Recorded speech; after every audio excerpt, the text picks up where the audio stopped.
Hi welcome to Rajesh cinemas. நான் உங்க ராஜேஷ். எல்லாருக்கும் வணக்கம். ஸோ இன்னைக்கு நம்ம என்ன படம் பார்க்க போறோம் அப்படின்னு கேட்டிங்கன்னா, இப்ப ரீசெண்டா தியேட்டர்ல வெளியாகி மக்கள் மனசுல ஒரு நல்ல வரவேற்பு பெற்ற பல்டி அப்படிங்கிற படத்த தான் நம்ம பார்க்க போறோம். இது ஆக்சுவலா மலையாள படம். தமிழ் டப்லயே வந்திருக்கு. இந்த படத்தோட கதைய பார்க்கறதுக்கு முன்னாடி, இதுல நடிச்ச ஹீரோ ஷானே நிகம்க்கு இது 25வது படம். ஸோ அவருக்கு இந்த படம் எந்த அளவுக்கு கை குடுத்துச்சு அப்படிங்கிறத ஒரு சின்ன ஒரு ரிவ்யூ பார்த்துருவோம். ஷானே நிகம் வந்து ஒரு கபடி பிளேயரு. இவருக்குன்னு ஒரு டீமு. நல்ல க்ளோஸ் ஃப்ரெண்ட்ஸும் கூட.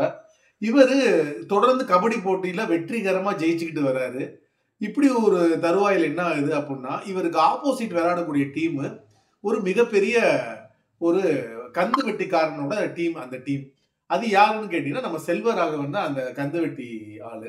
அவரோட டீம் வந்து விளையாடுது. அதுல இவங்க ஜெயிச்சு, இவங்க பரிசு வென்றாங்க. அதுல கொஞ்சம் செல்வராகவனும் அந்த டீமும் கொஞ்சம் காண்டாகுறாங்க. ஒரு ஸ்டேஜ்ல என்ன ஆகுது அப்புட்ன்னு கேட்டீங்கன்னா, இவங்களோட சூழ்நிலை செல்வராகவனோட டீமுக்கே இவங்க விளையாடுற மாரி ஆகுது. கடைசியில அவரோட குளோஸும் ஆகுறாங்க.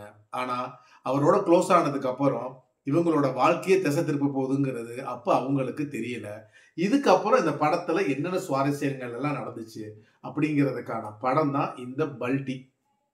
இந்த படத்த பொறுத்தளவுக்கு என்னன்னா, ஷானே நிகம பொறுத்தளவுக்கு என்னன்னா, குடுத்திருக்கிற கேரக்டர ரொம்ப கனகச்சிதமா பண்ணியிருக்காரு. இந்த கேரக்டர் கரெக்ட்டா சூட் ஆகுறாருன்னே சொல்லலாம். ஏன்னா, அவரோட அந்த கெட்டப் வந்து என்ன அப்டின்னு கேட்டா, நம்ம விஷுவலா ஸ்க்ரீன்ல பார்க்குறப்ப நல்லா மிரட்டி விட்டுருக்கு அந்த கேரக்டர். செல்வராகவன பொறுத்தளவுக்கு என்ன அப்டின்னு கேட்டீங்கன்னா, ஒரு வில்லன் அண்ட் வந்து ஒரு சப்போர்ட் பண்ணக்கூடிய கேரக்டர் மாரி காமிக்கிறாங்க. பட் வந்து என்ன அப்டின்னு கேட்டீங்கன்னா, குடுத்திருக்கிற கேரக்டர கனகச்சிதமா பண்ணியிருக்காரு. பட் அந்த ரோல் வந்து என்ன அப்டின்னு கேட்டீங்கன்னா, மிரட்டியிருக்கா அப்டின்னு சொல்லி கேட்டீங்கன்னா, ஒரு வில்லன் அளவுக்கு மிரட்டியிருக்கான்னு கேட்டீங்கன்னா, அது இல்ல.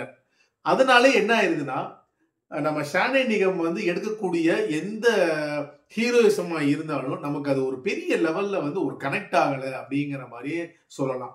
ஃபர்ஸ்ட் ஹாஃப பொறுத்தளவுக்கு என்ன அப்டின்னு கேட்டீங்கன்னா, கொஞ்சம் நல்லா வந்து நல்ல பரபரன்னு போகுது. செகண்ட் ஹாஃப் அப்டிங்கிற பொறுத்தளவுக்கு என்னன்னா, அங்க இங்க கொஞ்சம் தேய்வு ஏற்படுது.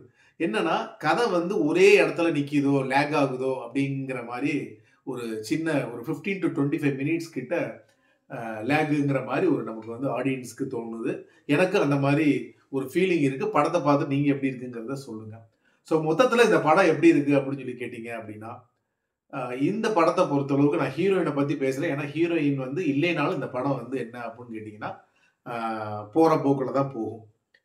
அ இந்த படத்த பொறுத்தளவுக்கு ஒரு ஆவரேஜான ஒரு மூவி. பொழுது போகலைன்னா, ஒரு நல்ல ஒரு மசாலா படத்த பார்த்த ஒரு ஃபீலிங் கிடைக்கும். மீண்டும் அடுத்த மூவி ரிவ்யூல உங்கள நான் சந்திக்கிறேன். என்னோட சேனல் இதுவரைக்கும் சப்ஸ்கிரைப் பண்ணாதவங்க சப்ஸ்கிரைப் பண்ணி வச்சுக்கோங்க. இந்த வீடியோ புடிச்சிருந்துச்சு அப்டின்னா, இந்த படத்தையும் பார்த்துட்டு உங்களோட கமெண்ட் செக்ஷன்ல நீங்க பதிவு பண்ணுங்க. நன்றி, வணக்கம்.